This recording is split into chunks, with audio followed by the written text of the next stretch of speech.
भारतीयों ने युद्ध के धार्मिक नियम बनाए थे और वे उनका पालन करते थे। भागते हुए पर, निशस्त्र पर या दुर्बल पर वार करना मना था। जिसका वाहन टूट गया हो और जो घायल हो उसकी चिकित्सा करनी चाहिए और उसको घर पहुंचा देना चाहिए।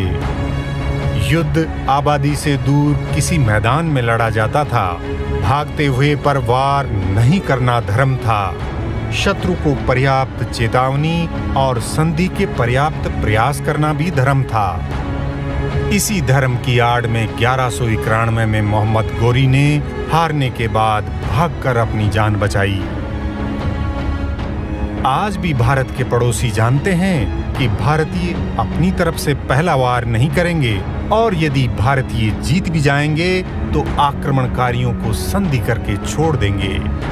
भारतीयों के इन गुणों को देखकर आक्रमणकारी हारने के बाद निश्चिंत होकर अगले आक्रमण की तैयारी कर सकता है और अगले आक्रमण का स्थान और समय खुद तय कर सकता है। अपनी ताकत तथा भारतीयों की कमजोर स्थिति को देखकर गौरी ने यही किया। साल भर आक्रमण की तैयारी की और फिर आ गया। 1192 का वर्ष था, वही तराइन का मैदान। युद्ध भारत की भूमि पर लड़े जा रहे थे। हार गया तो गौरी का कुछ नहीं गया और यदि इस बार जीत गया तो पूरा हिंदुस्तान उसकी दौलत कदमों में। पृथ्वीराज और गौरी आमने सामने थे। आप फरिश्ता का इतिहास पढ़िए, जितने अपशब्द उसके कोश में थे सबका प्रयोग उसने मोहम्मद गोरी के खिलाफ कर दिया कि ऐसा मतलब धोखेबाज, जैसा उसने पृथ्वीराज जैसे धर्मनिष्ठ राजा के साथ किया कि रात में 12 बजे उसने संधि की, संधि पर हस्ताक्षर किया और दोनों के बीच में तय हुआ कि मैं एक तेज घुड़सवार यहां से भेज रहा हूं गजनी अपने बड़े भाई के पास। मैं आपने जो कुछ कहा है मैं अपने भाई से निवेदन करूंगा कि आप जैसे सूरमा, आप जैसे दिलेर ऐसे राजा के साथ हमारी मित्रता होनी चाहिए। तो जब तक वहां से आदेश आ नहीं जाता है हमारी दोनों सेनाएं एक दोस्त की तरह आमने सामने रहेंगी और इंशाअल्लाह यदि ये पूरा हो जाता है तो मैं प्रार्थना करूंगा आपसे कि आप मुल्तान तक का इलाका हमें छोड़ दीजिए, बाकी पूरे हिंदुस्तान पर आप अपनी बादशाह। साफ संधि हो गई क्योंकि पृथ्वीराज के सामने भारतीय धर्मशास्त्र था कि युद्ध करने के पहले, निरीह प्राणियों की जान लेने से पहले संधि का प्रयत्न करना चाहिए। ये हमारी स्मृतियां कहती हैं, हमारा अर्थशास्त्र कहता है चाणक्य का।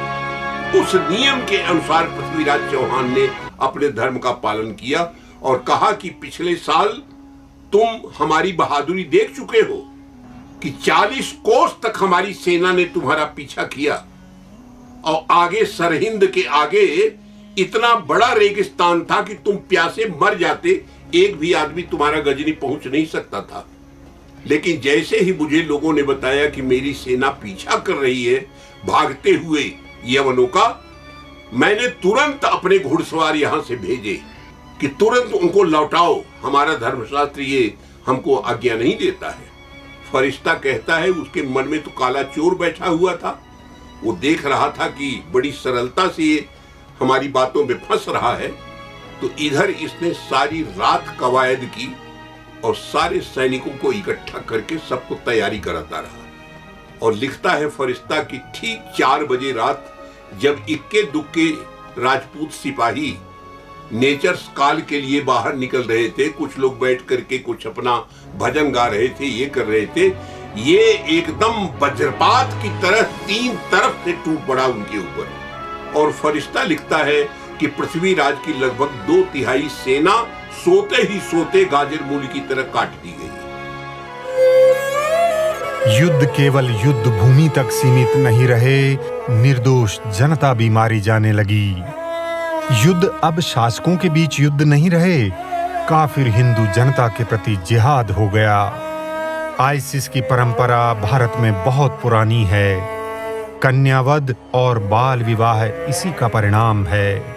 आक्रांताओं ने हिंदुओं के नियम पालन का लाभ उठाया। हिंदू गाय को माता और बैल को धर्म का रूप मानते हैं। बाबर ने जो है उसको पता लग गया था कि ये लोग गाय देखते ही हाथ जोड़ के प्रणाम करते हैं, हथियार नहीं चलाएंगे, तो उसने दो दो गायों को खड़ा करके दो गाय के बीच में अपनी तोप खड़ी कर दी। राणा सागा के सैनिकों ने देखा सुना कि सामने गौ माता खड़ी है, उन्होंने धनुष पर से बाण उतार लिए और इस बीच में उसने जो है सारी तोपें दाग करके 12 उनकी सेना को नष्ट भ्रष्ट कर दिया। आधुनिक इतिहासकार इसको तुलगनुमा रणनीति कहते हैं। बाबर की प्रशंसा करते हैं। भारतीय संस्कृति के अनुसार ये युद्ध में धर्म का उल्लंघन है।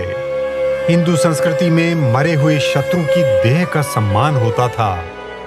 हिंदू सैनिकों को मारने के बाद बाबर ने मुंडियों की मीनारें बनाई।